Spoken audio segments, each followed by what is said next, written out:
নারায়ণগঞ্জের ২৫০০-এ উপজেলা মুক্তিযোদ্ধা কমান্ডের উদ্যোগে নারায়ণগঞ্জ ২ আসনের সংসদ সদস্য নজরুল ইসলাম আজাদকে সংবর্ধনা প্রদান করা হয়েছে।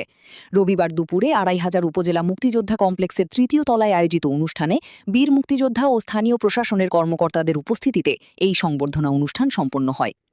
২৫০০ উপজেলা মুক্তিযোদ্ধা কমান্ডের আহ্বায়ক বীর মুক্তিযোদ্ধা আব্দুল মান্নান মোল্লার সভাপতিত্বে অনুষ্ঠানে বিশেষ অতিথি ২৫০০ উপজেলা নির্বাহী অফিসার মোহাম্মদ আসাদুর রহমান, বিশিষ্ট সমাজসেবক ও বিশিষ্ট ব্যবসায়ী রাকিবুল ইসলাম রাকিব, ২৫০০ থানার অফিসার ইনচার্জ মোহাম্মদ আলাউদ্দিন, ২৫০০ উপজেলা মুক্তিযোদ্ধা কমান্ডের যুগ্ম আহ্বায়ক বীর মুক্তিযোদ্ধা সিদ্দিক ভূঁইয়া, নারায়ণগঞ্জ জেলা বিএনপির আহ্বায়ক সদস্য লুৎফর রহমান আব্দু, ২৫০০ উপজেলা বিএনপির সভাপতি ইউসুফ আলী ভূঁইয়া, সাধারণ সম্পাদক মোহাম্মদ জুয়েল আহমেদ জুয়েল। উপজেলা মুক্তিযোদ্ধা কমান্ডের বিভিন্ন পর্যায়ের নেতৃবৃন্দ, স্থানীয় গণ্যমান্য ব্যক্তিবর্গ এবং প্রিন্ট ও ইলেকট্রনিক মিডিয়ার সাংবাদিকরা উপস্থিত ছিলেন। কমান্ডের সকল মুক্তিযোদ্ধারা, গণমাধ্যমের ভাইয়েরা, বিভিন্ন নেতৃবৃন্দ, আসসালামু আলাইকুম। দেখেন, মুক্তিযোদ্ধাদের ভাতা চালু করেছিল কে? কে চালু করেছিল? এই যে আপনারা মুক্তিযোদ্ধাদের জন্য একটা প্লট দিয়েছে বলছে, এটা কে দিয়েছেন? দেশনেত্রী বেগম খালেদা জিয়া। তো মুক্তিযোদ্ধাদের নিয়ে যত বড় বড় স্টেপগুলো নিয়েছে সব কিন্তু বাংলাদেশ জাতীয়তাবাদী সরকার এবং বিএনপি সরকারই নিয়েছে। জাতীয়তাবাদী দল এবং বিএনপি সরকারই নিয়েছে। একটা মন্ত্রণালয় গঠন করেছেন মুক্তিযোদ্ধাদের জন্য, আপনারা দেখেছেন। তো আমি মনে করি মুক্তিযোদ্ধাদের এবং আমাদের বাংলাদেশ জাতীয়তাবাদী দলের মধ্যে একটা আন্তরিকতা, একটা বন্ধন সবসময় কাজ করে। কারণ এই মহান মুক্তিযোদ্ধার ঘোষক ছিলেন শহীদ প্রেসিডেন্ট জিয়াউর রহমান, এবং তিনি সেই মুক্তিযুদ্ধে সবচেয়ে বেশি ভূমিকা পালন করেছিলেন।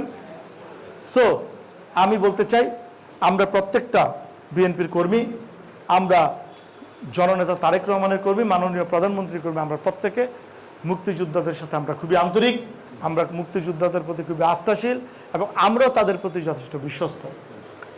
আমরা আছি, আপনাদের পাশে থাকব। আমি ২৫০০-এর মেম্বার অফ পার্লামেন্ট হিসেবে আপনাদের সাথে আছি। আপনাদের ভোটে আমি বিজয়ী হয়েছি।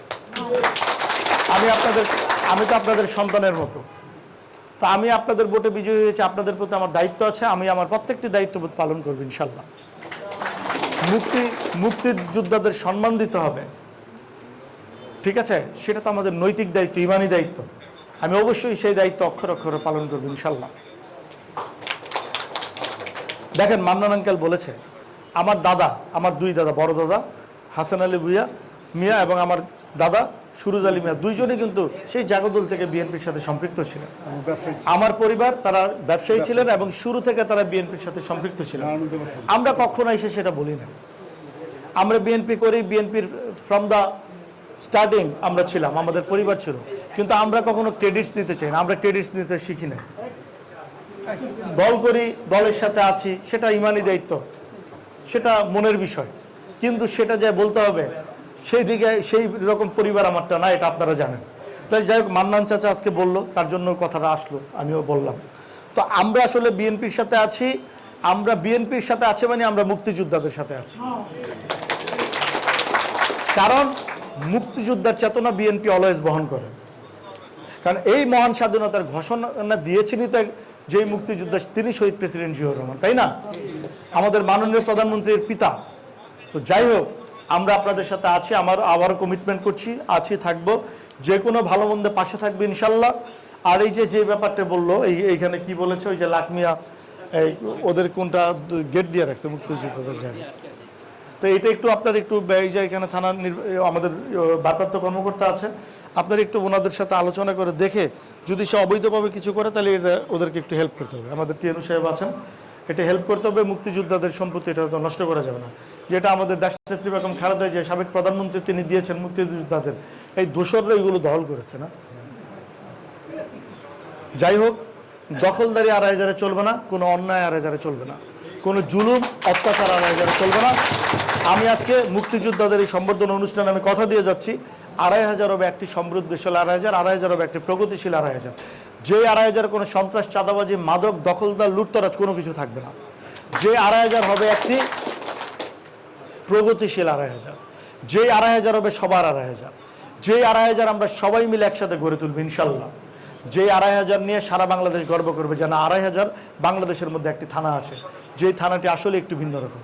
আমরা সবাই মিলে, মুক্তিযোদ্ধা ভাইয়েরা আছেন, আজকে এই মুক্তিযোদ্ধাদের এই প্রোগ্রামে আমি থেকে আমি আপনাদেরকে কথা দিচ্ছি এবং আপনাদের সবাইকে সাথে নিয়ে আমরা একটা প্রগতিশীল ২৫০০ গড়ে তুলব, যেরকম বাংলাদেশ গড়তে চান আমাদের মাননীয় প্রধানমন্ত্রী জননেতা তারেক রহমান। আমরা ঠিক ওইভাবেই আমরা একটি সমৃদ্ধিশাল ২৫০০ গড়ে তুলে মাননীয় প্রধানমন্ত্রীকে উপহার দিব, সেই আশাবাদ ব্যক্ত করে মুক্তিযোদ্ধা ভাইদেরকে আজকে অনেক অনেক ধন্যবাদ জানিয়ে আমি এখানেই শেষ করছি। সবাই ভালো থাকবেন। আপনাদের সকল প্রকার অধিকার রক্ষা করার জন্য আমরা বদ্ধপরিকর, কথা দিয়ে যাচ্ছি। সবাই ভালো থাকবেন। অনেক অনেক ধন্যবাদ। বাংলাদেশ জিন্দাবাদ, বাংলাদেশ জাতীয়তাবাদী দল জিন্দাবাদ। শহীদ জি ওমর হোক, দেশনেত্রী বেগম খালেদা জি ওমর হোক, আমাদের নেতা মাননীয় প্রধানমন্ত্রী জননেতা তারেক রহমান জিন্দাবাদ। ধন্যবাদ সবাইকে।